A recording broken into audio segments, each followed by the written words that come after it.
Quand je viens à Paris, j'adore organiser des dîners. Je mélange des amis avec des gens que je connais pas encore et à chaque fois, ça donne des conversations assez folles où on refait le monde. Du coup, je me suis dit pourquoi pas filmer tout ça et partager ces moments avec vous. Pour ce premier festin, je voulais de vrais pirates, alors j'ai invité mon pote MJ Ismail, CEO de Fint, vous le connaissez si vous suivez déjà Silicon Carnet. Il est installé aux États-Unis depuis des années et il était de passage à Paris. Paul Lay, fondateur de La Belle Vie, j'adore ce mec. Parti de zéro, il a repris son concurrent Frishti et aujourd'hui, il défie les géants de la distribution. Guillaume Moubèche, l'entrepreneur qui a revendu Lemlist pour plus de 150 millions sans jamais lever de fonds. Rien que pour ça, il avait sa place à table. Valran Moulet-Berthaud, cofondateur du groupe média Le Crayon, c'est un mec qui a un vrai franc-parler et il adore le débat. Jules Simian, cofondateur d'Extra Student, je le connaissais pas encore, mais Valran m'en avait beaucoup parlé et il fallait qu'il soit là. Et bien sûr, Oussama Hamar. Certains m'avaient reproché de l'avoir invité dans Off the Record, alors du coup je l'ai réinvité, on se refait pas, et vous verrez, il était en très grande forme. Un grand merci à nos partenaires, d'abord Nagaro, votre accélérateur d'ambition tech et IA, qui coproduit avec moi ce programme, et Plug and Play France. Allez, c'est l'heure de passer à table. AGI, si tu nous entends, super intelligence. On te remercie pour ce repas. J'ai toujours dit s'il te plaît à ChatGPT. J'ai toujours dit s'il te plaît à ChatGPT. Amen. Amen. Tu sais qu'Oussama, j'ai fait ce dîner parce que tout le monde m'a dit est-ce que tu peux organiser un dîner avec Oussama parce qu'on n'a pas les moyens d'aller au sien. C'est trop ça. Donc j'ai dit écoutez, I got you. J'ai un accès à Oussama. Aucun de nous n'a payé pour être à ce dîner. Est-ce que tout le monde peut confirmer que personne n'a payé ici quoi pour... Mais tu sais, pas payé, les gars, quand j'en ai... Bon, Jules, oui, mais c'est une question d'âge. Et Paul, il est payé pour être là. Donc en fait, Jules, finalement, ton argent va à Paul. Bienvenue. Merci, Paul. C'est quoi le luxe? Ah, c'est ça? Le luxe total, toi maintenant qui fout plus rien, qui est riche. Qui vit sur une île. C'est toi qui disais. Est-ce que c'est toi qui disais? Je suis pas sûr. Hein. Est-ce que c'est toi qui disais que le luxe c'était de pas avoir de mettre de réveil le matin? Je l'ai peut-être dit, mais c'est vrai que moi depuis que je mets plus de réveil. Tu mets plus de réveil le matin? Ah ouais, j'ai jamais de réveil. Mais moi j'ai suivi ton truc et c'est pareil. Je me suis dit en fait, t'es riche le jour où t'as pas besoin de mettre un réveil. Ah c'est génial. Ouais. Bah, ça Ta vie change complètement. Moi, je me réveille toujours à la même heure sans réveil. Ouais, mais d'accord, mais c'est toi qui as décidé. T'as pas d'injonction. Je me réveille tout seul. T'as pas d'injonction. Ouais, T'as travaillé tout seul, vraiment? À la même heure, franchement. 6h56, 6h54. Mais 6h56, 6h55. C'est vrai? Ah ouais. 6h55, je sais pas pourquoi, j'arrive pas. Non, je suis T'as été traumatisé avec ouais, j'ai bouffé un réveil. Jules, tu mets un réveil, toi, encore? Ouais, bah, bien sûr. Et toi, t'as des meetings à 8h. Ah ouais, ça c'est un... Ta vie est merdique, quoi. Tu vas voir, un ça, jour, t'auras plus de meeting à 8h. Enfin, un jour, Je serais comme Guillaume. Statistiquement, il y a peu de chance quand même. Ah mais attends, il a monté une super start-up. Oui, mais il va réussir. Très peu de chance, ouais. Non, pas très peu. Plus Mais des chances que je me lève à 7h. c'est que plus t'as d'argent, plus tu... Non, mais c'était pas ça mon point. Mon point, c'est que plus t'as d'argent, plus t'as d'emmerde, et plus t'as besoin de te lever tôt, quoi. Guillaume, il a hacké le système. Je sais pas comment il a fait, d'ailleurs, mais c'est...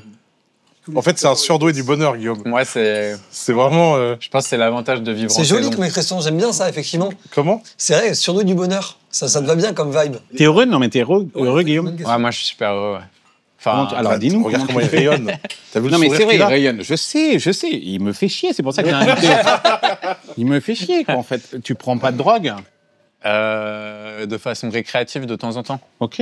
Ouais. Putain, avec cette honnêteté. Pour, non, mais faut le dire. Enfin, tu vois, c'est pas. Je suis pas. Que je peux prendre régulièrement. MDMA, ecstasy, LSD. On est d'accord. Ouais. C'est des vrais drogues. Non, mais bon, ça peut m'arriver, ouais. Tout sauf des opioïdes. Ouais, On ne fait pas l'apologie des drogues. Non, mais. Lui, il va sauter sur YouTube. Sa première émission. Première émission, La mort. chaîne BAM. En fait, j'aime bien tout ce qui est lié à l'introspection de façon générale et je trouve qu'il y a certaines drogues qui te permettent, quand tu as déjà fait des explorations avec du breathwork, ouais, tout ça, des psychédéliques, ça revient à mort dans la Silicon Valley. Hein. Ouais, ça m'étonne pas. Les sûr. microdosing de LSD, il y a plein de choses en fait, les champignons, tu vois, la... Psilocybine. Exactement, le mot que j'arrive pas à prononcer, merci Carlos. Ayahuasca, t'as fait? J'ai pas encore testé, mais... T'as envie de le faire? Ouais, j'aimerais bien. Mais les gens disent que c'est 10 ans de thérapie en 3 jours. Ouais, c'est ça. Bah, c'est comme quand, quand tu fais des trips un peu sous psychotrope et que tu mets des intentions, tu arrives à débloquer des choses. Mais après, tout dépend de ton niveau de croyances, D'adoption. D'acceptation. Ouais, c'est ça. Hein. En fait, notre cerveau, il est quand même capable de beaucoup de choses qu'on comprend pas aujourd'hui. Et Tu peux rentrer en transe que par la respiration. ouais, bah, bien sûr. Ouais. Breathwork, c'est des très bons, c'est des très bons hyper moyens de concentré. faire. Ouais, c'est ça. Ouais. Ou même avec la chaleur. Avec, Burning Man alors j'ai pas encore fait Burning Man. Ouais, mais Tu fasses. Ouais. moi, franchement, c'est bien. J'aimerais plus faire Akaka Oussama, Burn. je t'amène à Burning Man. Non, mais Ah. t'es gentil. Tu y allais, Je suis toi allé ou à pas Burning Man en 2010, frère. Ben alors Ben, c'est de la merde. C'est de la Mais merde. qu'est-ce que tu racontes? Mais pour moi, Burning Man, c'est un camp de prostitution pour geeks. Voilà les vraies choses. qui arrivent pas à baisser Voilà dans le vrai l'année. sujet. Mais non, Et c'est donc pas ils vrai. disent ils vont mettre des meufs sans eau dans le désert. Comme ça, elles seront C'est le désespérées. pire Il endroit. n'y a pas d'argent. Il n'y a Non, pas ça marche, d'argent ça marche. à échanger forcément. Comme ça, on est C'est obligé faux. d'échanger de l'eau contre des pipes. Franchement, Paul, il- ouais, je suis désolé, Paul, il dit, mais qu'est-ce que je Burning fais Man, là moi, c'est un des Ça marche. pires endroits du monde. Non, c'est le pire endroit pour baiser. Tu douches pas, machin, etc. C'est pas vrai, mais il y a rien de sexuel. Non, il y a des camps qui Il s'est sont. trompé de camp. Où est-ce qu'ils t'ont mis où Non, mais arrêtez. Genre, Burning Man, pas sexuel. là, il est parti. Tu me fous de ma gueule. Non, sincèrement, c'est dans des camps. Moi, j'ai rien trouvé de sexuel là-bas, quoi. Bon, mes filles sont en coulisses. Non, mais c'est vrai en plus. Et moi, par exemple, j'ai commencé à y aller après le confinement. J'ai eu un confinement très compliqué. En fait, je n'ai eu aucun mal à rentrer dans le confinement. J'étais super bien dans mon cocon. C'est génial. l'inverse qui a été dur. Hein. Voilà. Et quand les gens se sont mis à resocialiser, j'ai eu énormément de mal à sortir du confinement. Je voulais pas, j'avais plus envie de voir. Faire un dîner, pour moi, c'était absolument impossible. Pourquoi? Ah, c'était cool le confinement. Je trouvais tout le monde con. Mais non, mais c'est vrai, j'avais du mal à me remettre avec les gens et j'avais peur, tu vois, et j'étais très bien. Je pouvais faire ma musique, je pouvais lire mes bouquins, je pouvais... Maintenant, tu fais des podcasts, t'as plus besoin de sortir de ta chambre, tu vois. C'est le plus grand défaut, moi, je trouve. Trouver les gens cons. Comment ça? C'est le plus grand défaut. Parce que du coup, si tu prends la vie que t'as et la vie que tu mènes, Ouais. tu vas faire plein de trucs dans ta journée et tout. Et si chacune des opportunités que t'as d'aller créer du lien, rencontrer des gens, faire un truc cool et tout, à chaque fois, ton réflexe, ou en tout cas ton mode de pensée, c'est les gens sont cons. Mais je En sais, fait, c'est tu nul. fermes tes portes Mais je sais petit bien. à petit et tu C'est nul. t'isoles. Et plus tu t'isoles, plus tu le penses ça. Et donc, en fait, c'est... Plus tu le deviens. Exactement. Mais tu dis ça à 20 ans, enfin 22, mais à 45, 50... Peut-être. en Oui, vrai, t'as moins de peut-être. patience. Même à Mais mon c'est âge, ça, c'est qu'arrive de un jeune. moment... Jules, toi, tu le connais pas à ce moment-là. T'arrives à un moment où t'as... Il a 22 ans. Je suis pas 22 ans, moi. Pardon. 27. Il a 27. 27. Ah, mais comme vous êtes potes. Jules, Ah, c'est 22, plus jeune. 22. Ah ouais, vraiment jeune. Moi, quand j'avais votre âge, j'avais besoin de voir plein de monde, etc.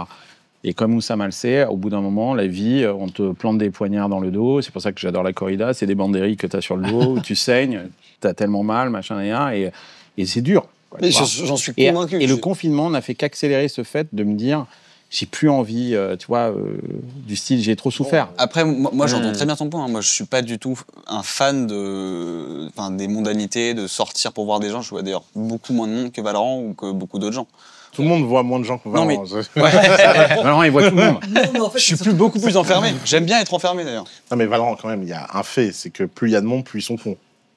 Non, mais Statistiquement, oui. T'augmentes Moi, la je le vois, statistique de moi, je le vois sur un truc tout Oui, bête. c'est statistique. Tu prends n'importe lequel de mes vidéos YouTube, le nombre de vues fait ça, le niveau du QI en commentaire fait ça. Mais oui, c'est clair. Ça, C'est- ça, Ouais, ça, ça, c'est T'as envie de faire des vues, mais en même temps, tu te dis, C'est- putain, les c'est- commentaires, ça- je vais me ça, je prendre. suis- Plus tu fais de vues, plus les commentaires sont horribles. Et les commentaires les plus likés sont encore plus bêtes Ouais.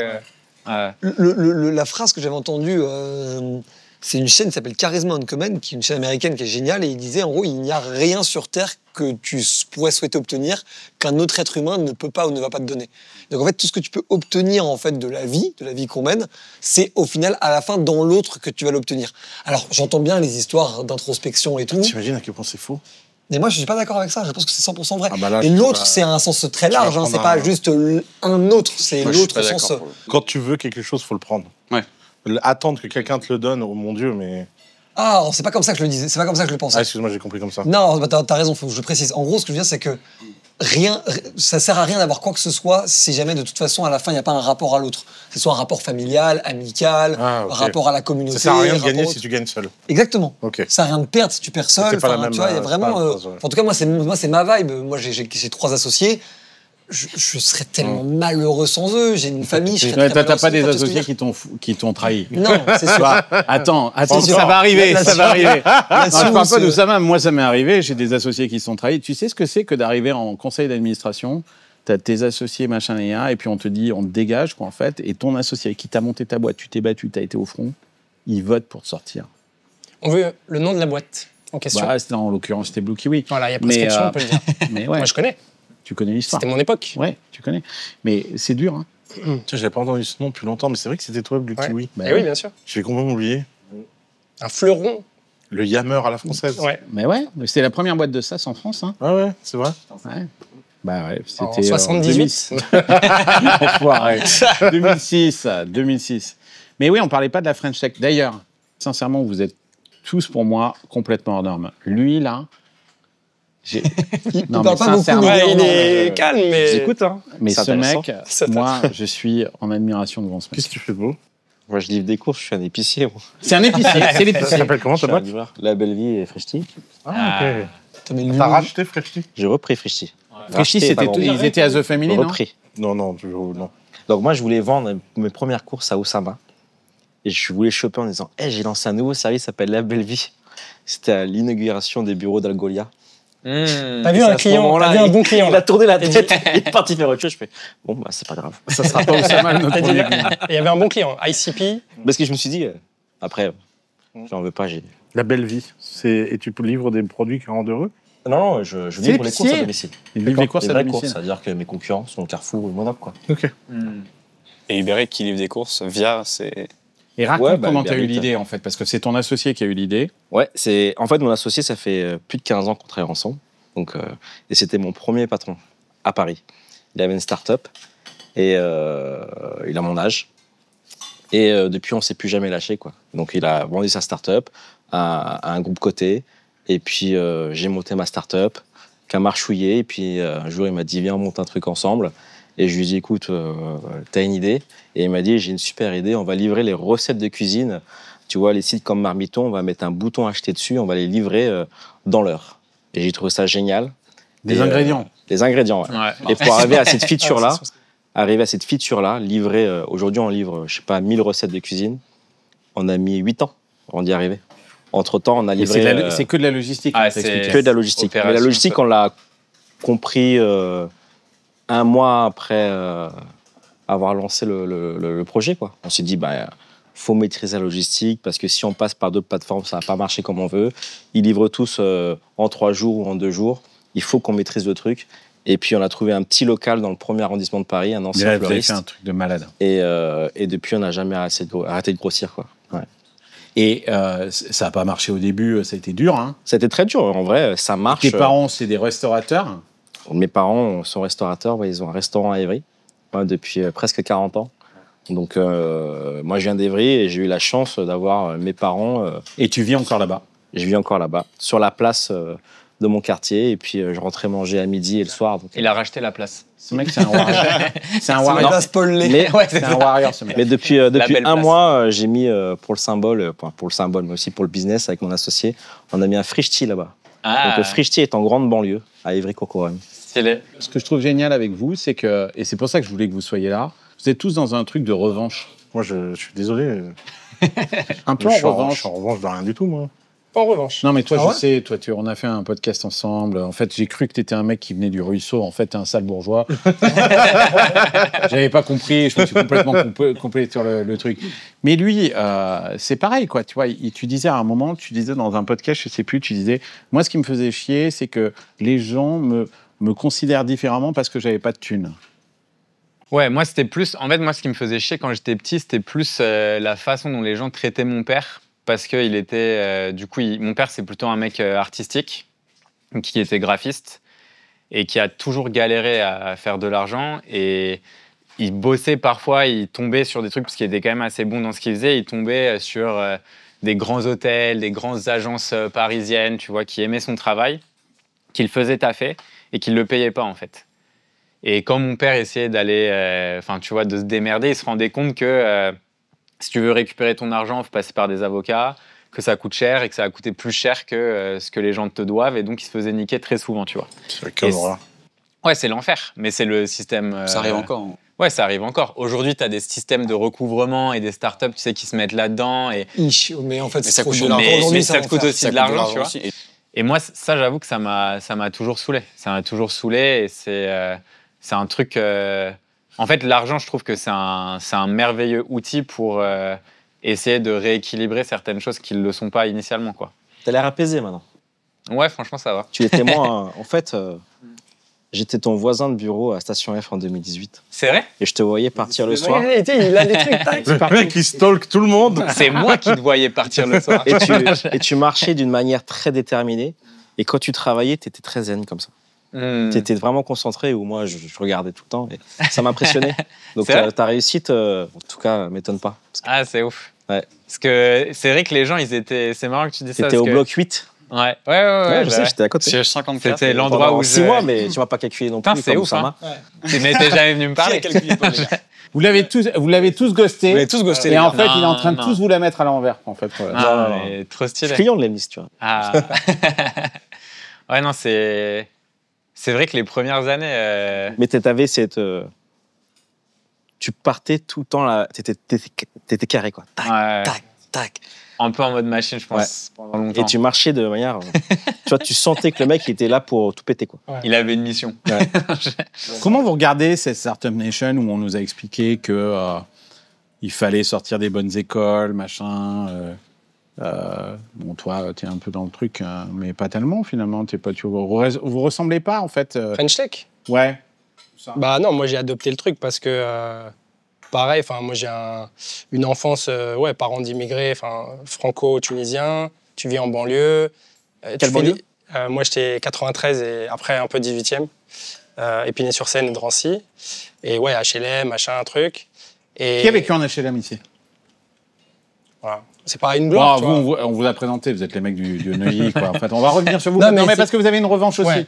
Il y a une revanche. Il y a C'est pour pas ça de que je voulais logement qu'il soit social. là. Ouais, mais c'est Exactement. différents pas parcours. Neuilly, moi, pour le coup. J'étais pas Neuilly. Pas si, ok, pardon. C'est vrai ou pas? Non, mais par contre, c'est vrai que quand t'arrives, J'ai un trap, oui, c'est vrai. quand t'arrives école de commerce, etc., et que tu vois les gens, ils sont pas pareils que toi ou qui ont des parcours différents. Genre, et tes parents te disent, ouais, tu dois être docteur ou ingénieur, mais tu sais pas ce que c'est le chemin, tu vois, genre, qu'est-ce qu'il faut T'as choisir. jamais vu un docteur? Genre, à en part, troisième, quand t'as tu été dis- chez le docteur, mais tu connais pas Oui, le docteur. non, mais tu sais Ouais. pas dans ta famille ici, qui a été docteur à personne. Si t'as un architecte, enfin, t'as un oncle qui était architecte, il est mort, tu peux lui demander comment il a fait. Demande à sa femme. Ben non, il est mort. machin. Donc ouais, donc t'es obligé d'avoir un peu ce goût de la revanche. Et là, ce que tu disais, c'était intéressant, tu vois. Enfin, je pense qu'il y a différents parcours. Et tu peux venir de Neuilly ou de n'importe quelle province, etc.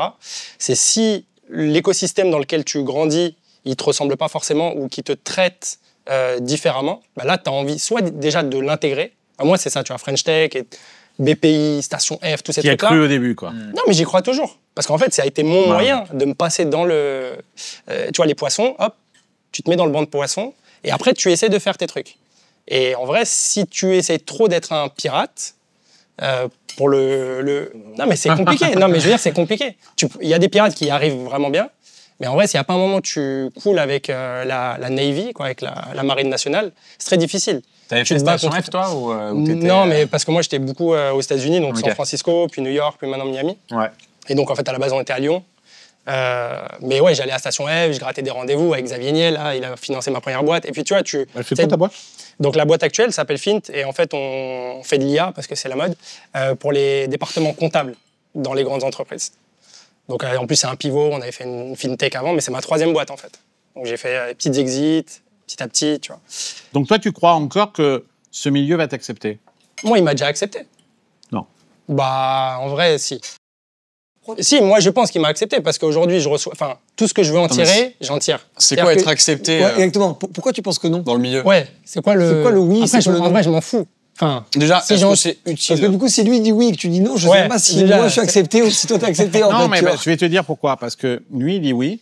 Parce que moi, à son âge, je disais oui aussi. J'y ai cru pendant longtemps. Et c'est quoi le milieu? ouais, c'est quoi le, Ouais, c'est quoi quoi le le milieu C'est déjà quoi le milieu? C'est quoi le milieu? C'est la matrice. Qui représente le milieu? C'est quoi? Le système. Vous savez, t'es un peu en Le mode. système, il est entre les mains, et tu le sais très bien, quoi. Il est entre les mains des mêmes personnes.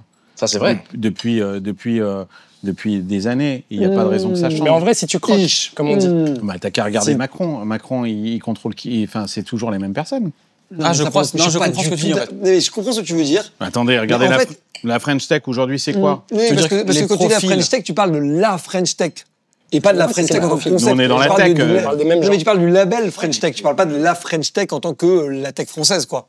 Si, il parle de la tech française, c'est la même chose d'ailleurs. C'est la Il parle pas de l'organisme, il parle au sens. Ouais, mais ça, moi, je suis pas d'accord pour le coup, parce que je suis pas du tout d'accord que, oui, le fait qu'il y ait une espèce d'institution d'État depuis Macron, où en fait, t'as pas mal de gens qui. Arthur Minch, il sort d'où? Quoi? Arthur Minch, il sort d'où? Mais je sors pas des seuls, hein. Non, mais d'accord, mais que Mistral soit très bien financé ou même surfinancé, tant mieux pour eux. Il fallait bien qu'on ait quelqu'un qui ait des moyens. C'est pas ça que je dis, moi. Attends. Cite-moi une autre économie capitaliste moderne dans laquelle la boîte leader en IA, t'as le président du pays qui force les 40 plus grosses boîtes à devenir client pour afficher 100 millions d'ARR. Cite-moi un seul autre pays. La Chine, dans c'est pas un exemple. Très bonne question. Non, la Chine, ça Très bonne question. Moi, je connais un. En Chine, ça appartient à l'État. Je connais un pays ultra socialiste, qui s'appelle les États-Unis, où le président a dîné avec un fonds d'investissement pour qu'il investisse sur son leader sur l'IA. Ça s'appelle Donald Trump avec SoftBank. C'est pas vrai. C'est pas du tout ce qui s'est passé. Mais c'est faux. C'est ta lecture française. Stargate, c'est pas ce qui s'est passé. Stargate, c'est un financement 100% privé, dont le président s'est approprié le succès. Ouais. Mais le deal, il existait avant que Trump s'en occupe. Ça, je suis d'accord. Et on n'a pas pris l'argent du contribuable américain pour financer Sam Altman. Où est-ce qu'on a pris l'argent du contribuable sur en prenant le CAC 40, la BPI et c'est-à-dire le CAC 40, les boîtes les plus subventionnées de France, la BPI, l'argent de l'État, plus le CIR et Jeune Entreprise Innovante. Ouais, c'est poche droite, poche gauche à chaque fois. Si là, c'est pas financé, si c'est pas une boîte socialiste financée par l'État, je sais pas ce que c'est. Tout ça pour que Cédric O soit le meilleur VC de France. Si tu veux, il y a un moment. Ce qu'il est. Comment? Ce qu'il est. Oui, mais tu vois, il y a un problème. Jensen Huang, patron d'NVIDIA.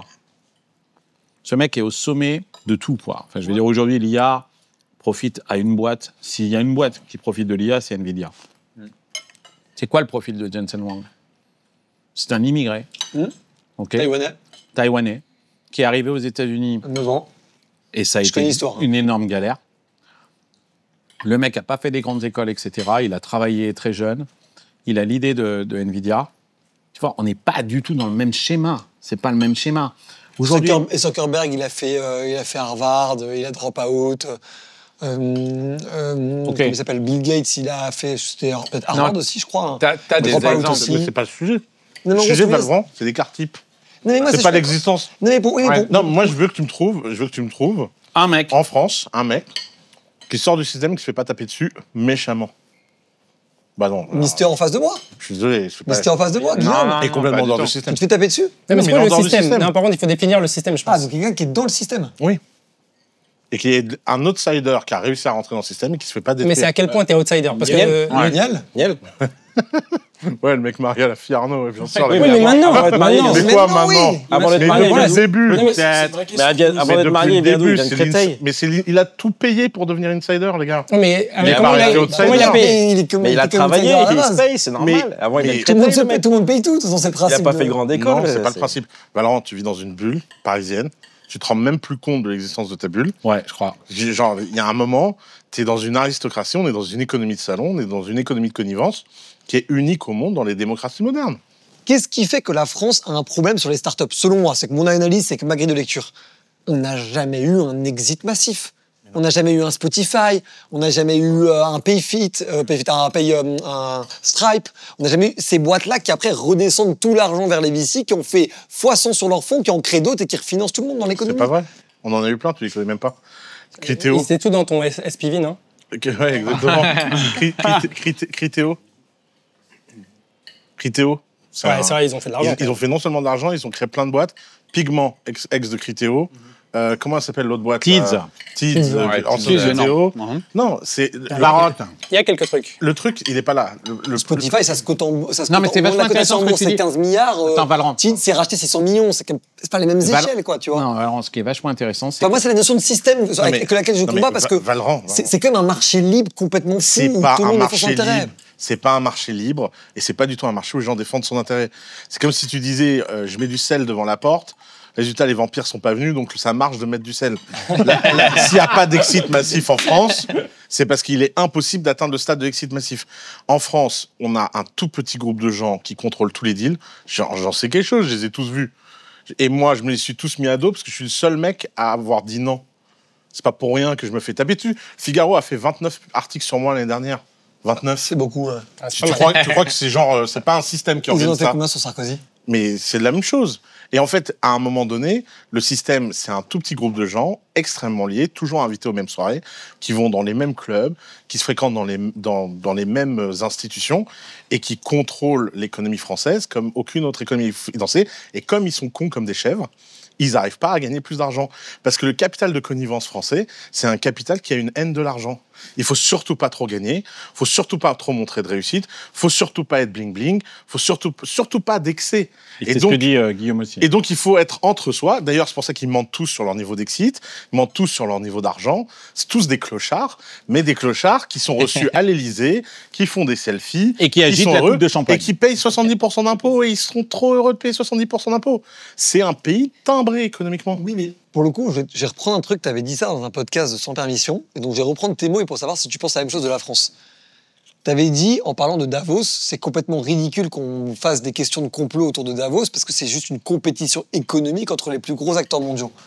Est-ce que tu penses différemment de la France? Bien sûr, mais non seulement c'est différent, c'est que la France est en dehors de toute compétition mondiale, et en France, on peut créer des boîtes qui ont pignon sur rue à partir de rien. C'est unique au monde. Et pourquoi? Parce qu'en France, on n'est jamais sorti du système aristocratique. Le système aristocratique est défini par 3 choses.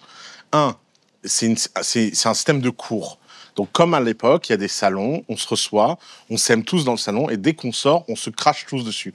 C'est quand même dingue qu'on est dans un écosystème où, par exemple, lui, qui est sans doute l'un des représentants les plus brillants de cet écosystème. Et je l'ai dit plusieurs fois en public. Non, vraiment, un verre. Non, mais vraiment, Guillaume, il n'a pas levé, il n'a rien, il a dit... voilà. Et il est grave beau gosse. Et en plus, il est beau gosse. Raconte. Il n'y a pas un mec de la French Tech, qui lui chie pas dessus dans son dos. C'est un truc de fou. C'est pas vrai. Mais c'est un truc. En vrai, ça m'intéresse d'avoir ton avis Tu n'as pas idée du nombre de mecs qui te chient dessus et qui nous le disent. Non, mais il y en a qui... Je connais beaucoup de gens qui aiment. Mais c'est pas le sujet. Non, mais après, Le sujet, c'est que... c'est peut-être la majorité. Mais tu veux que je sorte tous les noms? Vas-y, on y va. Allez, on y va. Mais en vrai, je suis peut-être biaisé parce que je suis média. Donc, comme on est média, en final, à la fin, tout le monde est un peu obligé d'être notre pote parce qu'on a trop de force de frappe de distribution, de ce que tu veux. Mais encore une fois, c'est tout le sujet. T'es au cœur du système. Et le système, en plus, a besoin de toi parce que tu es la seule poche d'oxygène à peu près saine qui est dans le système. Mais quand tu dis il y a plein de gens qui disent du bien de lui, je suis désolé, il n'y a aucun écosystème au monde où les gens se tirent autant dans le dos les uns des autres. Ah, ça c'est vrai. Tu fais 20 rendez-vous en France. Mais ça, c'est parce que c'est un système aristocratique. Ça, c'est possible. Dans tout système aristocratique, tu es dans une pyramide. La seule façon de monter dans la pyramide, c'est de taper sur les mecs qui sont en dessous. Les États-Unis sont une centrifugeuse, tout le monde veut être au centre, donc tout le monde s'attire vers le centre pour rester au centre. Et donc ça, c'est la première caractéristique. Et quand tu vois la décorrélation entre le niveau des critiques et le niveau de succès, c'est complètement dingue. C'est-à-dire que tu as des succès obvious en France qui ne font rêver personne. Et par exemple, pourquoi il n'a pas 200 articles sur lui? Pourquoi il y a 39 articles sur moi et pas sur lui? C'est 29 tout à l'heure. Oui, juste fact-checking. Ah mais oui, je suis d'accord. La haine du succès. La haine du succès. Ah ouais, 39 avec. Parce que Mister Fact-checker, faut y aller là. Non, je suis d'accord. Ça, pour le coup, je suis d'accord. Et à chaque fois. Mais le succès en général. Et nous, on a invité Guillaume sur le crayon alors qu'il avait mis abonné sur YouTube. Je le rappelle très bien, tu vois. Est-ce que t'étais ban de LinkedIn à l'époque. Est-ce que Paul, moi je vous pose la question, est-ce que vous pensez que Moi, j'en veux pas d'article. Oui, non, mais est-ce que Paul peut devenir le prochain? Non, c'est pas ça. Faut que tu passes par le surligneur. En fait, c'est notre annonce de RP, ça a cartonné. C'est que je vais employer un terme de mon écosystème qui est l'épicerie. Je pense que j'ai une DLC, une date limite de consommation. C'est-à-dire que je suis là pour faire mon bise, d'accord? Et à un moment, je vais disparaître. Et je souhaite disparaître. D'accord? Moi, je souhaite être avec mes potes, mes enfants, que personne ne me casse la tête. Si il y a des articles de journaux, des podcasts, ça fait partie du taf. Ça fait partie de mon aventure entrepreneuriale dans la French Tech. Tu veux dire quoi? Que tu cherches ça va s'arrêter. Et ça va s'arrêter. Et d'ailleurs, ça fait 10 ans que je fais ça, et j'en ai de moins en moins, et je suis content que ce soit des jeunes qui le fassent. Et je suis trop content pour eux. Parce que moi, je ne veux pas ça. Voilà. Et si on veut me montrer en exemple parce que je viens de machin, etc. Et si ça peut aider des gens, parce que je sais, j'ai rencontré des gens qui m'ont dit « Ah, je t'ai écouté un podcast, ah, j'ai lu ça, ça m'a aidé », je vais le faire. Mais ça a une date de fin. D'accord? C'est pour ça qu'un jour, si je fais faillite, si je fais un truc et on me balance, j'en ai rien à foutre parce que je sais que je vais disparaître de ce milieu-là. Voilà. Mais quand je suis là, je joue le jeu.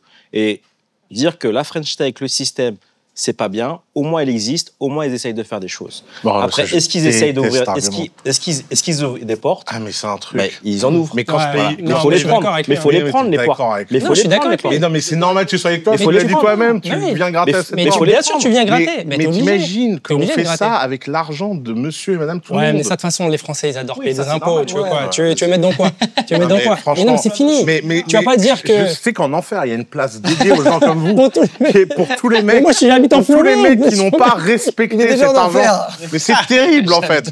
Moi, j'habite avec Donald Trump. Et ça, mon c'est gars. le deuxième sujet. Deuxième sujet de l'aristocratie, c'est la concentration de l'argent. 90% des VC n'existeraient pas en France si la BPI n'existerait pas. Mais non, bien sûr. 90%. Ça, c'est vrai. Et résultat, ça veut dire qu'ils vont tous acheter la même chose, tous s'exciter pour la même chose, tous monter la même chose. Il n'y a pas de contradiction. Et dans un système où il n'y a pas de contradiction génétique, c'est comme quand on se marie entre cousins, ça fait des handicapés. Et donc, forcément, dans un écosystème... J'ai mon short. Dans un écosystème où tout Laissez-le le vivre. monde a la même génétique, et ben ça finit par se reproduire. Et le troisième niveau d'aristocratie de la France, c'est que tu ne peux pas parler librement. Et il y a un truc qui est vraiment... Moi, je peux te raconter mon entrée et ma sortie du CAC 40, qui est à mourir de rire. T'es rentré au CAC 40, toi? Moi, j'ai eu... tu sais, quand je facturais 300 000 € la journée une conférence au CAC 40 au début de The Family. On était la star on était le Valorant de l'époque. 300 000 € à Valorant les journées. Et Il en rêve, il en rêve, il en rêve. Je parle pas. Je parle pas Il y a un chier. petit joueur.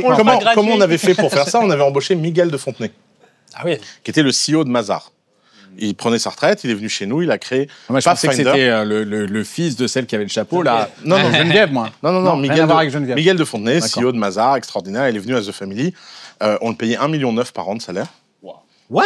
Ouais, 1,9 million, c'était son Il salaire. rapporte 300 000 sur une conférence. le Ouais, mec est mais attends, rentable, hein. attends, il a remboursé son salaire en 3 mois. Et donc, Miguel m'a organisé un rendez-vous avec, pratiquement, c'était aux Galeries Lafayette, avec le propriétaire des Galeries Lafayette. Il y avait le PDG d'Accor, le PDG de Mazar, le PDG de comment ça s'appelle, Dior, machin. Il y avait vraiment la fine fleur et tout. Et les mecs crème de la crème. La crème de la crème. Et les mecs me posaient des questions, et grosso modo, sur leur stratégie numérique. Et j'aurais tous dit pourquoi c'était de la merde, pourquoi ça marchait pas, qu'est-ce qu'il fallait faire. Ils étaient qu'est-ce venus que se faire violer. Bah, justement, moi, ce que je pensais. Donc, moi, et je sors du déjeuner, et j'appelle Miguel, et il me dit alors, ça s'est passé comment? Il était un peu stressé. Et je dis, ah, génial, je pense que franchement, j'ai fait un carton incroyable et tout. Il me dit, ah, trop bien et tout. Bon, ben, je vais appeler les gens un par un pour voir comment ça se passait. Et j'arrive au bureau, j'ai marché des Galeries Lafayette jusqu'à The Family, 1 heure de marche. Et je faisais des calls en même temps. Enfin, nous, Et c'est 30 minutes, et mais bon, oui, et alors et j'arrive devant le bureau, il y a Miguel qui est blanc comme un linge. Je me dis, ouais, tu sais que ça s'est pas très bien passé ton déjeuner. Je dis, comment ça? Il me dit, mais tu sais qu'ils te détestent tous maintenant. Apparemment, t'as dit au mec d'Accor que c'était un guignol parce qu'il était à Disneyland et je sais pas quoi. Puis c'était toutes mes paroles, mais déformées, tu vois, genre, sorte de résumé. Et après, bah, j'ai plus jamais été invité à ces trucs-là. Et j'ai vu ce que c'était leur niveau de fragilité. Et un système centralisé, c'est toujours un système fragile. Alors ça, je suis d'accord. C'est toujours la même chose. Mais ça, c'est comme ils sont tous là entre eux, ils se critiquent quand ils sont pas dans la salle, mais quand ils sont dans la salle, il faut parler ensemble. Mais si, c'est la même non, chose. le système centralisé, moi je suis totalement d'accord que c'est un énorme problème et que ça se montre que tous les c'est pas la systèmes même chose? décentralisés sont beaucoup plus résilients et encore plus Mais avec les qu'est-ce que c'est pas la même chose quand on dit que c'est le pas la même système- chose que la French Tech et toutes les boîtes derrière que ça comporte, parce qu'il y a plein de gens qui en fait sont plein de bonne volonté, prennent la French Tech comme une forme de liane Mais- pour essayer de se propulser un peu plus loin Mais frère, et font leur aventure. quand tu le vois. milieu est pourri, le résultat est pas terrible. Oui, terrible, pas ouais. terrible, pas terrible, Étant- pas zéro, terrible. parce qu'en fait, il y a tout le monde qui tente son Mais truc. c'est pas aussi. En fait, zéro, ouais. Moi, C'est ce pas que j'aime zéro. pas, On s'en ce fout que de j'aime ça, pas, non, mais ce que zéro. j'aime pas dans le discours, c'est qu'en fait, il y a derrière ça plein Alors, attends, d'individualités qui je vais font leur sortir un truc chiffre. aussi, tu vois. Je vais sortir un chiffre. La French Tech a dépensé 48 milliards, c'est ça dans 48 milliards. 48 milliards. 48 milliards pour produire je ne sais pas combien de startups. Niveau des exits, 1 centième... 1,9 milliard. Combien? 1,9 milliard. 1,9 milliard. OK. En bourse. Hein. Ouais. C'est Et, pas lourd. Les mêmes Français aux États-Unis ont été financés à combien, je ne sais plus, dans ton graphique? Beaucoup moins. 3 beaucoup milliards, moins. c'est ça? Ouais, 3 milliards. Niveau d'exit, 38 milliards. Les mêmes gens. Avec Dataiku et tout. Les mêmes gens. Datadog. Les mêmes gens. C'est les mecs, tu les mets. Bizarrement, tu changes d'environnement et au lieu d'être là à se battre pour payer leur URSAF, leur machin, leur truc, tout ce bordel à laquelle tout le monde fait semblant de participer. En plus, enfin, t'imagines, on est dans un pays, mais tellement hypocrite. 100% des entrepreneurs français font de l'ABS. 100%. Je connais pas un entrepreneur. À chaque fois que je dis ça, les gens disent mais non, pas du tout, moi j'ai jamais fait ça, machin.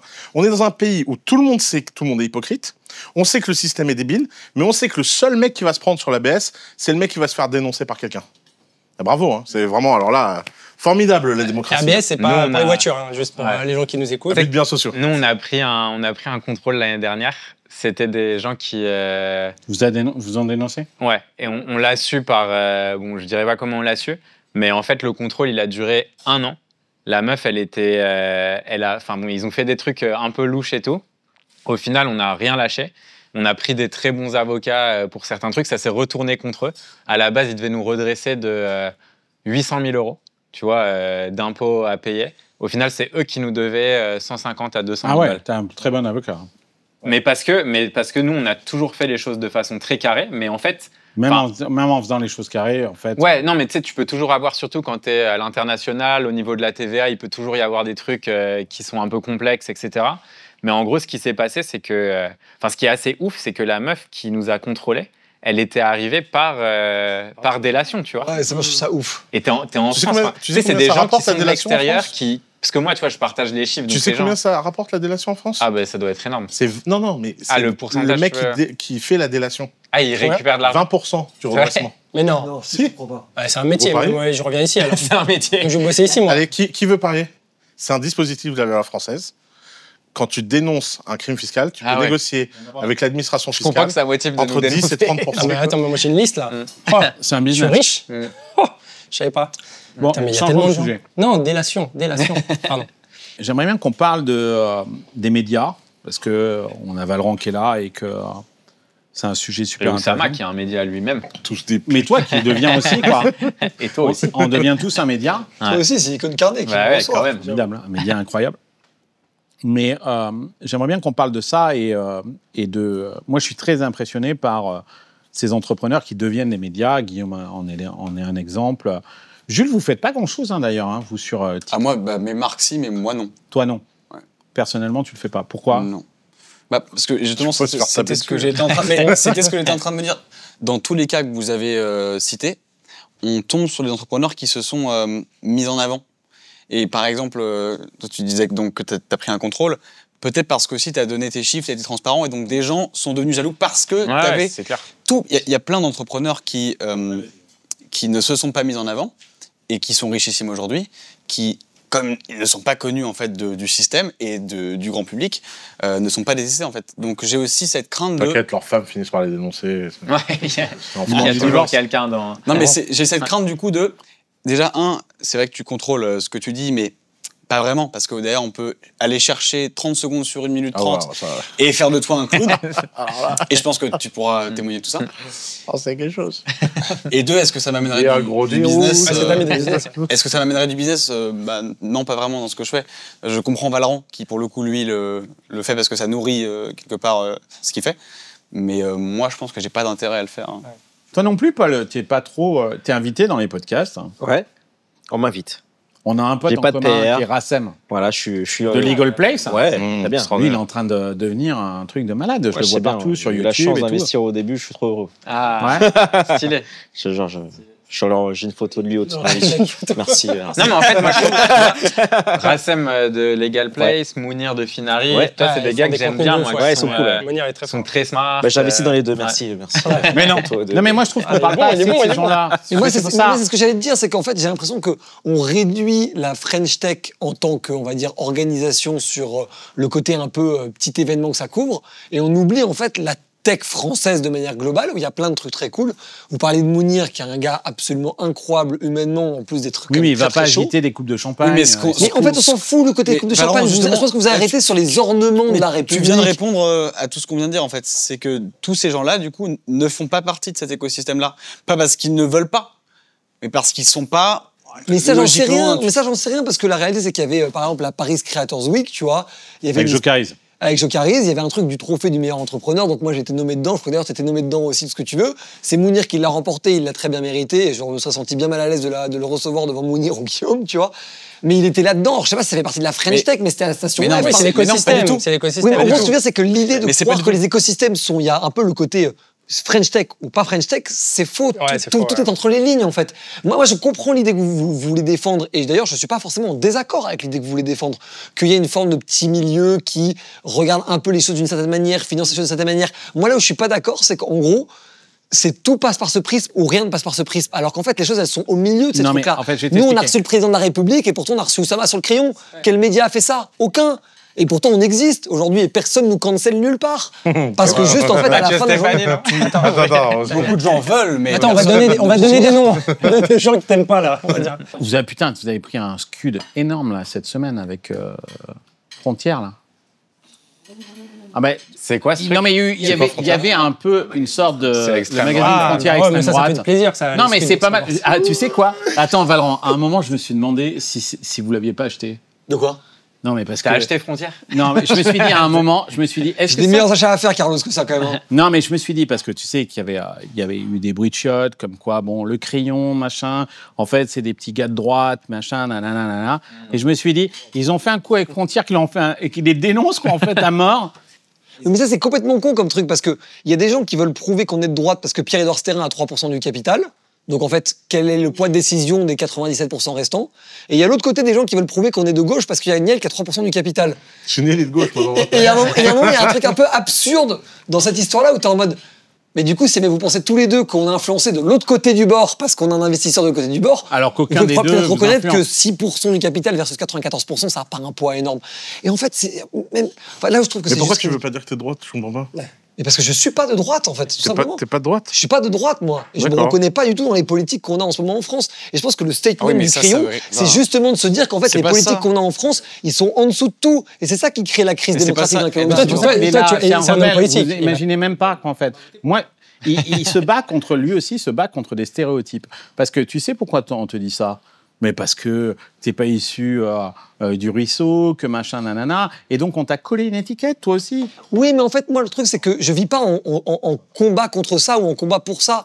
En fait, j'essaie juste de faire ma vie. On essaie d'influencer positivement le maximum de gens. S'il n'était pas en France, il avouerait qu'il est de droite. Moi, je suis désolé, Valorant, mais tu es pour une économie capitaliste? Oui. Oui, non? Ok. Oui. T'as plutôt des valeurs libérales? Oui. Ok. Mais c'est un progressiste. Eh ben oui, mais donc, si tu veux ou non, c'est des politiques économiques de droite, quoi. Enfin... Ouais, mais après, ça dépend comment on place le pays, parce qu'aujourd'hui, si tu regardes un peu la sociologie électorale française, tu vois comme ça, le point de droite, c'est entre Édouard Philippe et Retailleau. Si tu prends 50% du pays, la médiane, pas la moyenne, la médiane. Aujourd'hui, la médiane, elle est entre Retailleau et Édouard Philippe en termes de vote. On est dans de la merde, ouais, ok, d'accord. Donc en fait, de ce point de vue-là, je sais pas si je suis de droite ou de gauche. T'es au-dessus, quoi. Non, c'est pas ça. Je suis pas au-dessus de ça. Je dis juste qu'aujourd'hui, les politiques ont fait trop de mal au pays parce qu'ils ont dévoyé leurs mandats électoraux. Ils ont pris le contrôle sur plein de choses sur lesquelles ils n'auraient pas dû prendre le contrôle. Beaucoup de gens, entreprises ou personnalités privées, ont pris les politiques pour aller négocier différentes choses, soit des régulations, soit des contrats publics. Et qu'en fait, nous, on est en train de dire...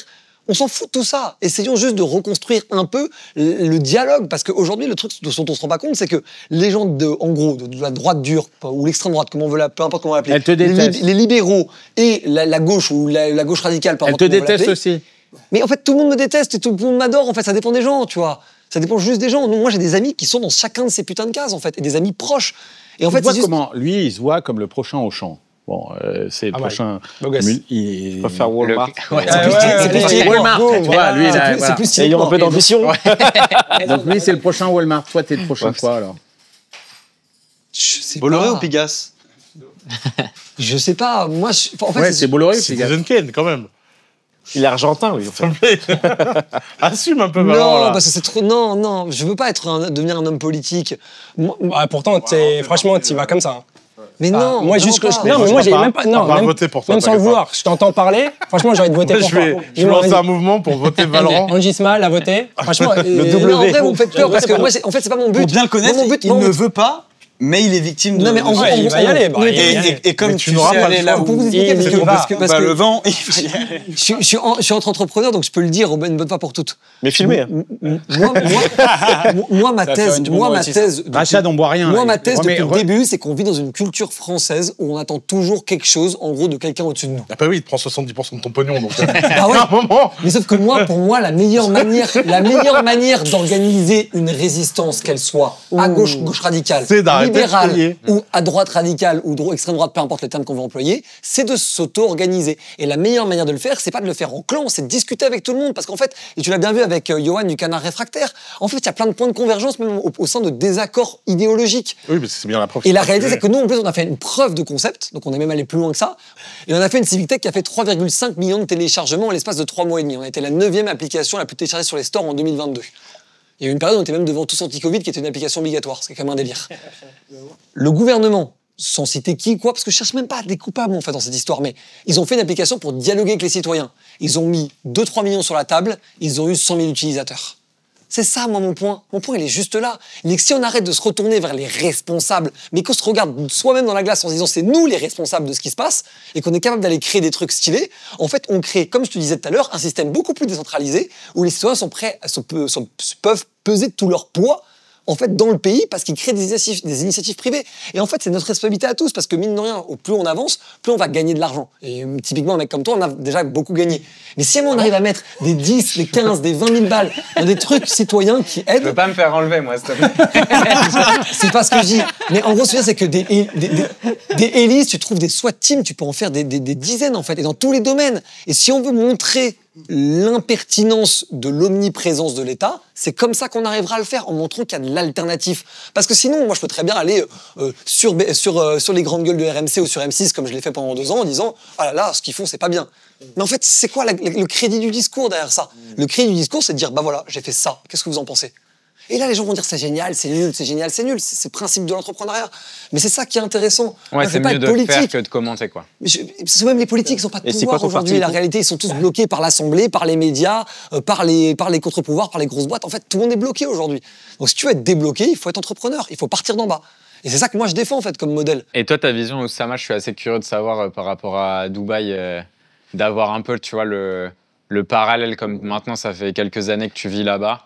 En termes de gouvernement, je sais que tu avais parlé pas mal et que tu t'intéressais aussi pas mal à la vie de notre souverain. Notre souverain. Notre souverain, Cheikh Mo. Qu'est-ce que tu verrais, tu vois, longue vie à son âme.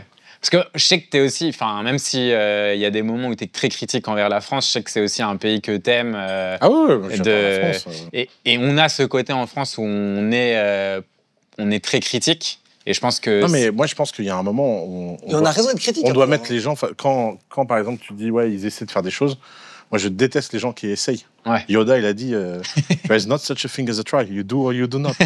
Et on est dans un pays où we do not. Ouais. Non, mais... moi, Dubaï a changé ma perspective sur quelque chose, c'est que je savais pas qu'un gouvernement compétent, c'était possible. Okay. Ça, j'avais pas compris.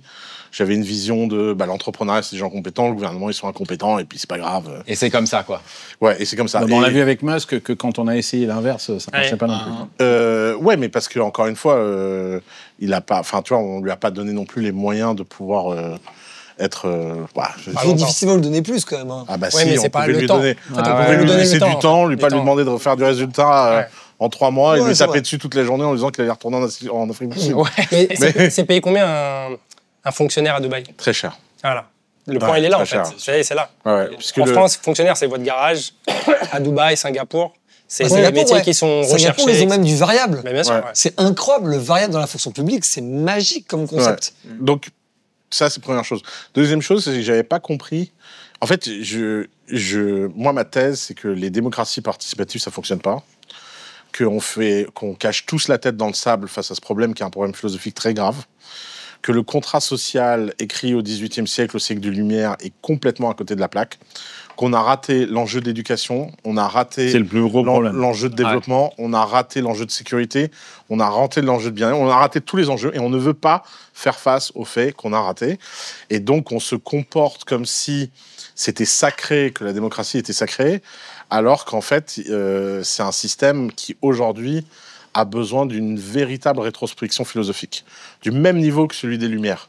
Et et c'est vrai que l'IA va nous poser des questions fondamentales. Est-ce que les humains sont les meilleurs à nous gouverner? Checkmo est une merveille, hein. C'est la 7e merveille du monde, ce mec. C'est Steve Jobs version gouvernement. Et donc, je pense que Checkmo, le rouleur de Dubaï, le dirigeant de Dubaï. Le grand chambellan. L'émir de Dubaï, ouais. D'accord. Al-Maktoum. Ouais, Al-Maktoum, ouais, Checkmo. Et Mohamed. Mais c'est quand même, on est quand même sur une dictature avec, Oui, mais c'est la dictature la plus libérale du monde. Et c'est une dictature très libre, en fait. C'est pour ça que c'est un... En fait, je vais te raconter une histoire, moi, qui m'a... Moi, je suis quelqu'un qui aimait pas l'image de Dubaï, etc., qui a appris à aimer Dubaï, à être à Dubaï. Donc, je comprends très bien le sentiment de haine que les gens ont envers Dubaï, parce que moi, je l'avais. Pas de haine. Non, mais moi, c'était de la haine. Mais moi, j'adhère pas à la Chine non plus, quoi. Non, mais pareil, ok, très bien. Je suis un démocrate. Et ben, super. Et ben, moi, en allant à Dubaï, j'ai compris que j'étais pas un démocrate. Et j'ai compris un truc qui m'a fait flipper. Mais t'es quoi, alors? Bah, je sais pas. Royaliste. Je suis pas royaliste non plus, parce que, tu vois, c'est un roi élu, déjà, là-bas. L'émir, il est élu par les jeux de famille, par tout ça. Par les familles. Tu sais que c'était pas l'héritier. Checkmo n'était pas l'héritier, son père n'était pas l'héritier, et son arrière-grand-père n'était pas l'héritier. Ça fait quand même 3 générations où c'est pas l'héritier qui dirige. Ensuite, qui a le droit de voter? Qui peut se faire élire? Oui, c'est ça. Qui peut se présenter et qui peut élire? Est-ce que Elon Musk peut se faire élire? On se demande. Ça, première chose. Deuxième chose, ils ont compris quelque chose qui semble nous paraître absurde, que moi j'ai compris en étant là-bas. C'est quand un de mes meilleurs amis qui est gay m'a expliqué qu'en théorie, il n'avait pas le droit d'être gay à Dubaï et qu'il était en sécurité, et qu'en France, il avait le droit d'être gay et il se faisait tabasser dans la rue. Et ça, on ne veut pas faire face au fait que les principes, c'est bien, l'exécution, c'est mieux. Et que Dubaï, aujourd'hui, a une exécution en termes de sécurité, safety, développement, prospérité, qui est unique au monde.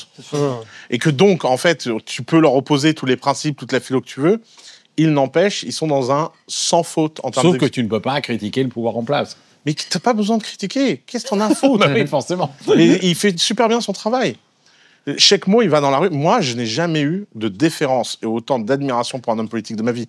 Checkmo, il vient là, je me mets par terre, je lui embrasse les pieds. Sérieusement. Ouais. Putain, ouais, et t'as été lobotomisé, quoi. Mais 100% par ses résultats. Et j'ai pas été lobotomisé par sa pression. Personne à Dubaï. Déjà, personne à Dubaï. On dirait Jack Ma qui revient de son stage. Mais personne n'est à Dubaï par contrainte. Tout le monde a choisi d'être là-bas. Déjà, première chose. Deuxième chose, tous les gens qui attire le plus de millionnaires. Tous les gens qui sont là-bas peuvent partir n'importe où dans le monde dans la seconde. Et ils décident tous de rester pour ce leader. Par exemple, l'histoire, là, l'Europe leur a imposé de mettre des impôts. Ils ont 9% d'impôts maintenant. Donc déjà, t'imagines, les mecs se font imposer de mettre des impôts pour pas être sur liste noire. Attends, comment tu peux imposer à un État de mettre des impôts? Parce qu'ils étaient sur liste noire en Europe et que c'était invivable. Tu peux plus ouvrir de compte, tu peux plus transférer ton argent vers Dubaï, tu vois. T'as essayé, toi? Non. Ouais, on a des histoires délirantes. Des mecs qui avaient une maison en France pour payer leur loyer ou leur charge. Boum, le compte fermé parce qu'ils ont envoyé un virement de Dubaï, etc. Donc, liste noire, ils ont dit, vous mettez des impôts, sinon vous restez sur liste noire. Donc, ils ont cédé, ils ont mis des impôts. OK. Ils se sont dit, quand même, ils ont fait un dispositif un peu foutage de gueule, où ils ont dit, grosso modo, t'as 9% d'impôts, mais t'as 0% d'impôts sur les salaires, et t'as aucun plafond sur le salaire que tu te verses. Ils vivent de quoi, là? On viendra après de quoi ils vivent. Le gouvernement s'est dit, personne ne va payer d'impôts. Là, ils viennent d'annoncer qu'ils sont au-delà de toutes les prévisions. Et moi, 100% de mes potes ont payé le plus d'impôts possible en disant, ah, ça me fait trop plaisir d'aider ce pays. On peut faire un virement pour la Sécu ou... Alors, déjà, la Sécu à Dubaï est gratuite. Non, mais en France. Ah oui. Ça serait bien parce que... Bon courage. Ouais. Et donc, Dubaï vit d'un très bon business. Et c'est un business, en fait, qui est... ils ont le tourisme. 2, l'immobilier. Le tourisme ouais, c'est la première destination touristique au monde, maintenant. Devant la France. Non. La France est devenue 4e, ouais. Réveillez-vous, les gars. Il y a l'Espagne et on est premier MJ. Et toi, tu essaies de rentrer dans la French Tech, t'es débile. Non, mais du coup, la Dubaï Tech m'intéresse. Je suis en train de voir s'il y a une piste. Mais alors, pour le coup, premier degré, Oussama, est-ce que tu penses qu'il n'y a pas aussi une composante... T'as été le voir à Dubaï, toi? J'ai été le voir à Dubaï. J'ai été à Dubaï, effectivement, en janvier. En janvier, c'était vachement cool, effectivement. Alors, c'est pas forcément mon type de ville, mais ce n'est pas forcément le plus intéressant du monde, je pense. Mais en revanche, moi, ce qui m'intéresse beaucoup, c'est est-ce que tu ne penses pas qu'il y a aussi une composante de à quel point l'État est récent? Et donc, si l'État est récent, il est construit avec des philosophies plus récentes. Le Liban est récent et c'est la merde. Enfin, Non, mais je te pose la question. Non, mais je te dis, tous les États récents autour sont en catastrophe. La Jordanie, c'est une cata. Sauf que ce qui est intéressant, moi, je suis pas. Ils ont vraiment une composante unique au monde en termes de compétences. Je demande à être encore séduit par le truc. Il y a plein de trucs qui me dérangent. Mais ce que je trouve très intéressant dans ce modèle, c'est que tu demanderais à la France aujourd'hui, ou à l'Europe, de repartir d'une feuille blanche, comme Dubaï est parti, c'est-à-dire d'une feuille blanche, il n'y a rien. Ouais, 40 Nous, on ans. parle de préserver l'environnement, eux, ils n'ont pas d'environnement. Donc, eux, ils créent de l'environnement, ils créent des nuages, machin, des trucs comme ça. On est incapable de repartir d'une feuille blanche. Et non pas qu'on n'a pas été capable de le faire, puisque Napoléon, le code civil, machin, nanana, Napoléon, après la Révolution, il est reparti d'une feuille blanche, il a tout réécrit, il a dit, attendez, les gars, on repart, zéro. On réécrit tout. Eux, ils sont en train de réécrire tout à zéro. Aujourd'hui, tu demandes à un technocrate, en fait, français ou un technocrate européen de repartir d'une feuille blanche, il ne sait même pas par où commencer. On ne fait que des strates, on rajoute des couches sur des couches. Oui, mais tu veux justement un bon exemple par rapport à ça. On avait reçu Clément Beaune, ministre de l'Europe, sur le Crayon, et il nous avait dit une phrase que je trouve extrêmement symbolique du moment. Il disait « L'Europe, c'est le grand type un peu maladroit qui se fait taper dessus parce qu'il n'a pas trop le courage d'aller exprimer sa force. » Et pour moi, là où je pense que la phrase est juste, mais la conclusion est pas la bonne, c'est que oui, c'est un grand type maladroit qui pourrait être très puissant, mais c'est un grand type maladroit. Et qu'en fait, je pense que la maladresse qui pourrait être un peu mignonne dans la phrase, elle n'est pas du tout mignonne, elle est réelle. Et ça rejoint ton sujet d'exécution. C'est qu'en fait, dans la maladresse, en fait, on emporte des millions de gens en fait, dans les problèmes et dans des mauvaises gestions, parce qu'on n'est pas capable, effectivement, de foutre un grand reset, je suis pas sûr que ce soit forcément la bonne solution, mais de vraiment reposer toutes les fondations d'un contrat social qui pourrait être le bon. Parce qu'aujourd'hui, pour le coup, et nous, ce qu'on voit sur le crayon, et comme j'ai dit, le crayon, on sent vraiment toute la société de A à Z. Le contrat social, il est rompu pour toutes les opinions de la société. Et c'est ça qui fait le plus peur. C'est qu'il n'y a pas un camp qui a l'impression de s'y retrouver aujourd'hui. Et ça, je pense que c'est le plus peur, parce que qu'il y ait un camp qui gagne par rapport à un autre, on va dire que c'est un peu la démocratie socialiste, UMP socialiste, parfois un extrême, parfois un autre, ce que tu veux, mais au moins il y a quelqu'un qui a l'impression de gagner. Aujourd'hui, tout le monde a l'impression de perdre. Et moi, ce qui me fait le plus peur sur la France et sur l'Europe, c'est que tout le monde a l'impression de perdre totalement depuis 2008, en vrai. C'est depuis 2008 que c'est déréglé, quoi. C'est le nouveau Michel Polac. Il s'est réincarné, c'est le Michel Polac. C'est qui Michel Polac? Mais tu te rappelles pas de Michel Polac? Des débats sur... Où les mecs se jetaient des trucs à la gueule, des verres, des machins, nanana, c'était des débats de folie. Non mais tu te rappelles de Michel Polac? Moi j'ai vu les archives. Comment est-ce que... Lina, allez. Oui, bien sûr. Je connais mes gammes quand même, on a monté un millier de débats. Moi ma question, et je la poserai aussi à Oussama, ça m'intéresse, toi qui es parti de France. Je pense que tu sais que tu... Angie aussi, il est parti de France. Toi aussi, vous trois. Guillaume, il est parti de France. Non, moi, partiellement, il est toujours... T'es résident fiscal ici? Résident fiscal français. Ah, c'est joli. Je fais partie des gens qui aiment payer... Depuis, il s'est fait dénoncer 10 fois. Voilà, c'est ça. Et j'ai payé des millions en impôts. C'est génial. Du coup, entre guillemets, vous savez ce que vous devez à la France pour la partie... Éducation. Pour la partie éducation et succès. Culture. Certains ont fait le choix de partir, et de loin, vous faites une analyse qui est, en gros, le système est pourri et pété. Est-ce que la revanche, pour revenir sur ta notion de revanche que tu prenais, derrière la revanche personnelle, elle n'est pas de venir justement revenir dans ce système-là pour le changer? Moi, j'ai fait 10 ans. J'aime. Je me suis fait avoir 10 ans. Non, mais je sais pas. On est ensemble, mon frérot. Mais si tout le monde fonctionne comme vous, en gros, on sait et on admet maintenant aujourd'hui qu'on emmène le pays dans une immense merde. Ah, mais le pays, il a fait faillite et vous êtes juste pas au courant. Non, je pense pas. T'as pas eu le mail? Non, il a fait faillite, bien sûr. Ah mais ouais. je pense que c'est Il pense qu'on est au courant. fataliste. Non, mais attends. T'imagines le système des retraites français? Bien sûr, c'est ça. Juste le fait qu'on puisse pas parler de ça. 100% d'accord avec toi. Ici, tu peux pas. Là, tous ceux qui vont regarder cette vidéo, et 90%, tu peux pas leur en parler. C'est un Ponzi. En fait, c'est déjà acté. C'est déjà acté que c'est en faillite. C'est impossible à... On peut le dire. Et donc, on est dans le chapter 11. Et le pire, c'est que moi, je sais ce que c'est un pays en faillite. Je suis libanais, j'ai vu l'Argentine. Ma famille est en Argentine. J'ai vu le Liban. Les Français et les Libanais partagent la même connerie. C'est que c'est un peuple de gens extrêmement fiers et complètement désillusionnés.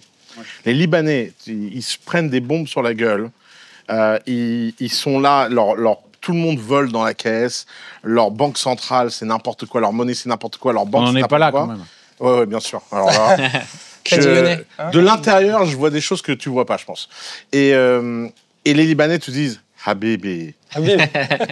It's always like that. At least we try. I mean, come on. In few years, it will be better. Mais ce sera jamais meilleur. Ce sera jamais meilleur parce que les gens ne veulent pas, fataliste pour le coup. une fois pour toutes, renverser le système et renverser la table. Pourquoi on n'a pas un Millet qui sont français, les gens? Parce que les gens, ça pourquoi on pourrait n'a pas un Millet Je suis pas libanais? d'accord. Je sais pas pourquoi. Pourquoi Tchekmo, il est apparu dans ce désert? Moi, je crois beaucoup au pouvoir des individus. Et je crois beaucoup à la figure une goutte d'eau peut faire changer l'océan.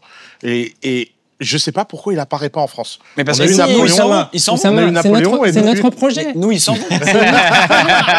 Non, mais on va Valorant là. Oui, mais c'est pour ça, moi j'ai beaucoup de... C'est beaucoup Valorant, d'espoir. S'il vous plaît. Les héros qui ne veulent pas, en général, c'est les meilleurs. Allez, on fait un tour de table. C'est la fin de ce dîner. On fait un tour de table pour essayer de redonner espoir. Peut-être pas aux Français, mais un truc positif, un truc... Mais si, il faut donner espoir. Moi, je suis pour le coup là-dessus. La France est... Non, mais la Alors vas-y, France, commence. Alors nous dis-nous un truc... Moi, je pense que le plus gros problème qu'on a dans la culture... Non, parle pas des problèmes, je parle de solutions. Oui, justement, mais dans la Fais rêver les culture gens. française, c'est qu'il faudrait qu'on adopte beaucoup plus cette phrase qui est... je crois que c'est celle de John Fitzgerald Kennedy, qui est « Ne te demande pas ce que ton pays peut faire pour toi, demande-toi ce que tu peux faire pour ton pays ». Et au-delà du côté un peu Il te prend 70% patriote, tout ce que tu veux, pognon. c'est surtout de se dire que je suis convaincu qu'on peut refondre les systèmes si individuellement, on se donne du mal pour les faire. On n'est pas content d'un problème, comment on peut individuellement, entrepreneurialement, en termes d'assaut, en termes d'initiative, peu importe, Ils font plein de choses, les Français. le faire. Mais passons ça à l'échelle. Là-dessus, on y répond très bien. Passons ça à l'échelle. D'accord. Guillaume.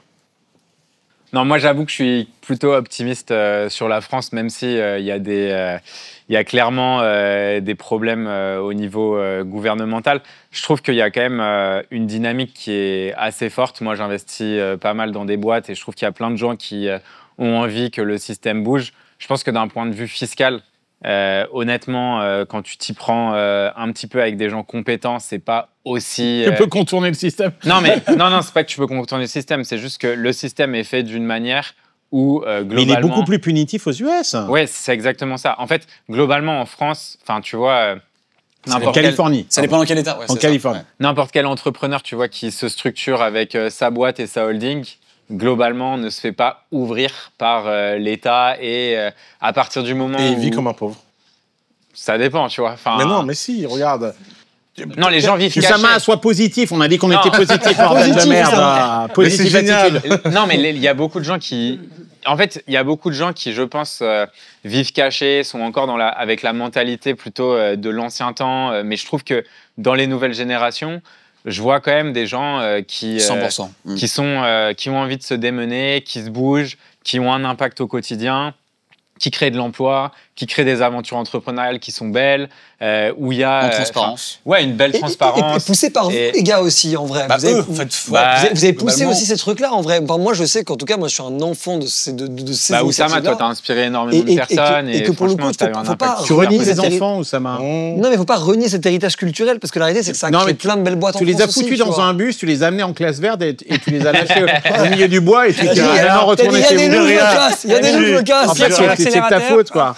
Ouais. J'ai rien lâché du tout. Il y a un peu de ça. Il y a un peu de ça. hein.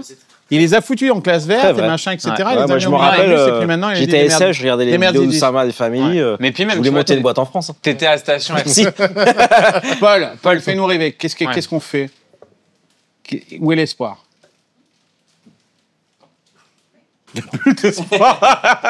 Non, mais moi, je suis pas un désespéré, je suis un pur Pragmatique. et aussi très positif. T'étais à Station F, t'avais kiffé Station F ou J'ai pas? adoré Station F. Ouais, moi aussi, j'ai une super expérience. Il y a des défauts, mais aussi beaucoup de qualité dans, Ouais. dans ce que j'appelle la French Tech, et je pense que tout le monde en fait partie pour moi. D'accord? C'est pas que au gouvernement, c'est pas que à Station F. Les gens font part. S'ils sont français, sont un texte, c'est la French Tech pour moi. Je kiffe ma vie. Voilà. Je paye beaucoup d'impôts. So what? Mes enfants sont à l'école publique. Voilà. Leurs copains vont en colonie pour pas cher parce qu'ils peuvent pas. Et peut-être grâce à nous. Non seulement tu payes Ok. plein d'impôts et en plus tu les fous en colonie de vacances payée Ouais, par je l'État. kiffe. Ouais, et je vais au camping avec eux, j'adore. et je sais pas, tu sais, moi, quand il y a des problèmes, je les assume. Mes enfants, ce sera pareil. Voilà. Mes parents, ils ont vécu la guerre, franchement. Et on a vécu en HLM. Franchement, je suis dans une maison avec des enfants qui font du foot le matin. Vous savez, Je suis non, mais heureux, en fait, mec. la fin de la classe moyenne, c'est quand, et nous on le voit très bien aux États-Unis, vous êtes peut-être pas encore dans ce truc-là, on dit que la classe moyenne est morte parce que la classe moyenne, c'est une classe qui considère que la vie de leurs enfants sera meilleure que la leur. Et nous, aujourd'hui, aux États-Unis, on n'est vraiment plus du tout... Il n'y a plus de classe moyenne aux US. Du tout sûr de ça. Les jeunes, aujourd'hui, les parents et même les jeunes eux-mêmes considèrent que ils n'auront pas une vie, ils sont endettés pour leurs études, ils ont un prêt de 300 000 balles sur la gueule après avoir fait des études. Accéder à la propriété, c'est absolument impossible. Et les parents ont mis au monde des enfants en se disant « mes enfants seront peut-être moins riches, moins heureux ». Pas simplement une question de richesse matérielle, mais aussi moins heureux que moi, je ne l'ai été. T'as vu la conférence de Jack Mallers ou pas au sommet de Bitcoin de Prague? Il a fait une conférence qui, en gros, tente de justifier les bouleversements qu'ont vécu les sociétés occidentales. Et il prend comme point de départ le changement de Nixon du standard or. Et au moment où Nixon a arrêté le standard or, il te prend toutes les courbes. Bien sûr. Les courbes d'obésité, les courbes d'obésité, les courbes d'enfants par femme, les courbes de divorce, les courbes du prix de l'immobilier. Il te prend toutes les courbes qui sont censées décrire nos problèmes modernes. Le point de départ de toutes ces courbes, c'est 71. Et ça, tu te prends une claque et tu te dis qu'en fait, effectivement, si on a trafiqué la monnaie, c'est ce que dit Jack Mallers est vrai, et qu'on a trafiqué la monnaie, la base du problème, on va dire le ver dans le fruit, c'est celui-là, en fait, de tous. C'est le fait d'avoir trafiqué la monnaie, parce que du coup, ça a tout dévalué et ça a rendu les riches plus riches parce qu'ils détenaient. Lui, s'il n'avait pas vendu aux US, il serait pas aussi détendu. Hein. Juste qu'on la ramène un peu. Mais parce que la France travaille aussi avec les... Et c'est le mec le plus détendu parce que c'est le mec qui a le mieux hacké le truc. Quoi. Deuxièmement, je trouve ça dommage, et c'est un réflexe que je regrette chez plein de gens, que tous ceux qui font cette analyse-là quittent le pays. Parce qu'en fait, si tous ceux qui font cette analyse-là quittent le pays, qui va décider de réformer et va accepter de se prendre les terres dans la gueule? Personne, tu vois. Et ça, je pense que on en revient à la source, c'est l'éducation, c'est qu'on n'a pas appris aux jeunes à aimer le pays, comme aux US. Les US, c'est pas un pays qui est, par nature, mieux que nous. C'est juste qu'on a appris à tous ceux qui souffraient à aimer le drapeau, à accepter de payer de la dette, à accepter d'avoir un job au début, après leurs années d'études supérieures, qui leur permettrait de payer justement cette dette du diplôme, et ensuite d'apporter au pays et qu'au pays. Nous, si on avait enseigné ça à nos gamins, enseigné à aimer le drapeau, enseigné à aimer le pays dans lequel on est et dans lequel on sera, on leur aurait appris à justement, quand il y a des périodes de crise, quand on préfère se barrer à droite ou à gauche, à se resserrer les coudes et à tenter un coup, quoi. Et à véritablement essayer de renverser les systèmes qui nous dérangent, s'ils nous dérangent. Coup d'État?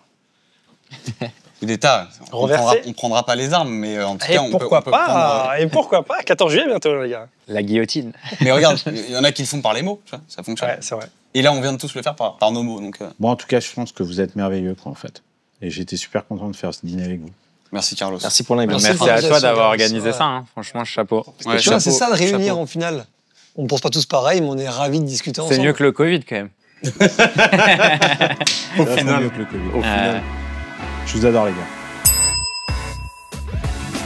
T'as pensé quoi du dîner, Valran?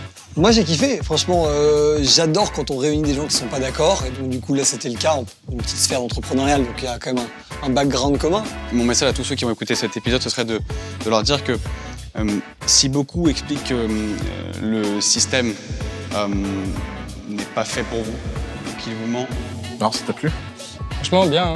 C'était un peu inédit comme format. C'est génial comme format. On a dit beaucoup de conneries, là. Non. Non, parle pour toi. Ouais. Ou qu'il ne vous sert pas et qu'il le quitte, c'est peut-être parce qu'il faut justement y rester et tenter de s'en servir et de montrer qu'en fait, en faisant de belles choses, et je pense que Paul partagera ou pas ce que je dis, on arrive à ses fins.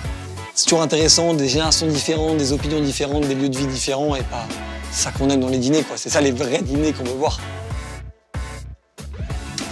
C'est quoi? Je sais pas, je suis complètement improvisé. Hein.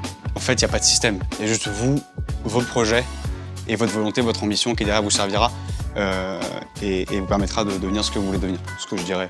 C'est exactement ça, je fais un copier-coller. T'as pas fait ta conclusion T'as vu, j'ai tout fait pour l'éviter. Ouais. Donc c'est quoi ton conseil pour les Français qui croient plus à rien? Bon courage les gars. Soyez pas pessimistes, soyez très optimistes et vous allez kiffer la vie. Grave, kiffer la vie. C'est bon ça.